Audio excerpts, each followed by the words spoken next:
अपनी स्थिति को बनाए रखने की इच्छा रखने वाले राजकुमार के लिए यह जानना आवश्यक है कि गलत कैसे किया जाए।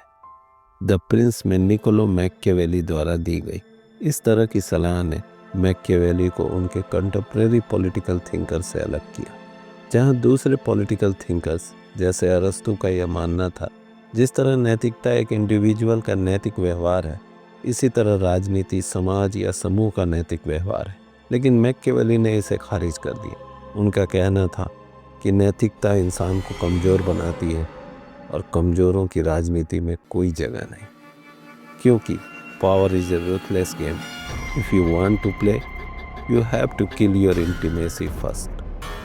लेकिन यहाँ एक सवाल जो आपके मन में ज़रूर उठ रहा होगा और शायद आप इस वीडियो को स्किप भी करना चाहते हो कि हम तो आम इंसान हैं, हमारा राजनीति से क्या, या फिर एक आम इंसान मैकियावेली की किताब द प्रिंस से क्या सीख सकता है। और इसका जवाब मैकियावेली खुद देते हैं।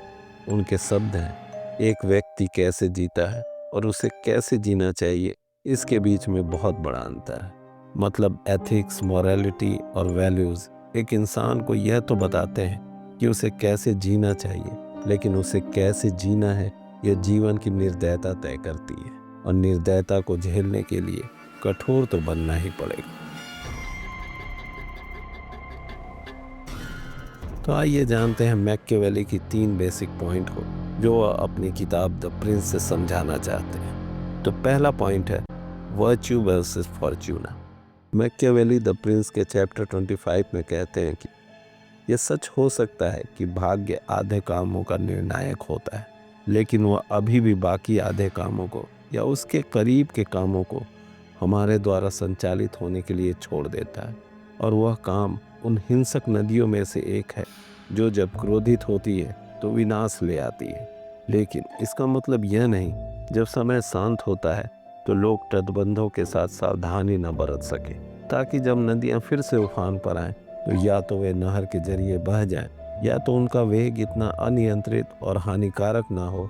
और यही बात भाग्य के साथ भी होती है, जो अपनी शक्ति का प्रदर्शन वहीं करती है जहां उसका विरोध करने के लिए कोई तैयार संसाधन नहीं होता।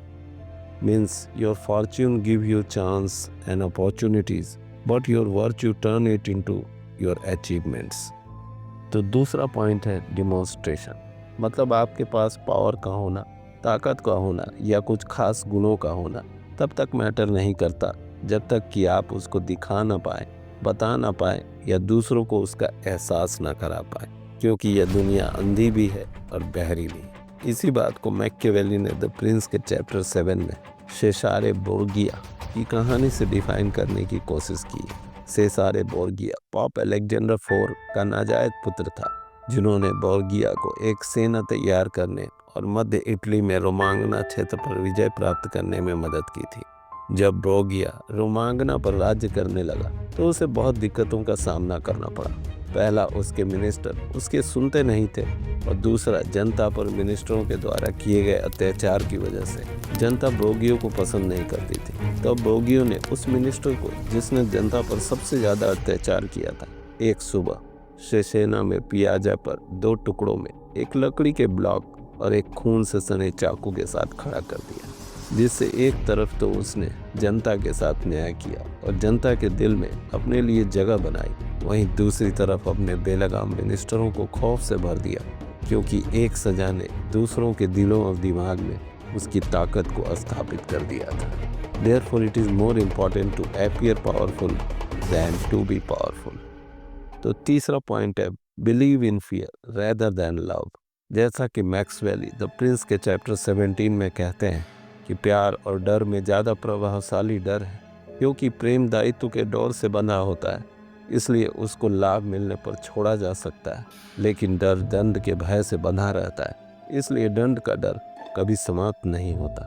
और यह बात बिल्कुल सही है, क्योंकि इंसान हमेशा प्यार में ही धोखा खाता है। क्या आपने कभी सुना है कि किसी ने डर की वजह से धोखा खाया है? कभी नहीं, क्योंकि डर आपको चौकन्ना रखता है और प्यार शिथिल। असल में बात यह है कि इंसान फितरती तौर पर अपनी जात से मोहब्बत करता है, और उसे जैसे ही अपना हित नज़र आता है वह किसी को भी धोखा दे सकता है, और उस धोखे से उसे सिर्फ एक ही चीज़ रोक सकती है, वह है उसका डर। कि धोखे के बाद उसका क्या होगा। अब अगर डर ज़्यादा हुआ तब वह रुक जाएगा और कम हुआ तो वह धोखा दे देगा। प्यार का इसमें कोई रोल नहीं है।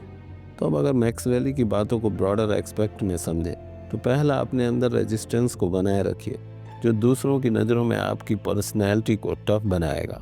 और दूसरा, चाहे प्यार हो, रिश्ते हो या फिर दोस्ती, अपनी आँखों और कानों को खुले रखिए।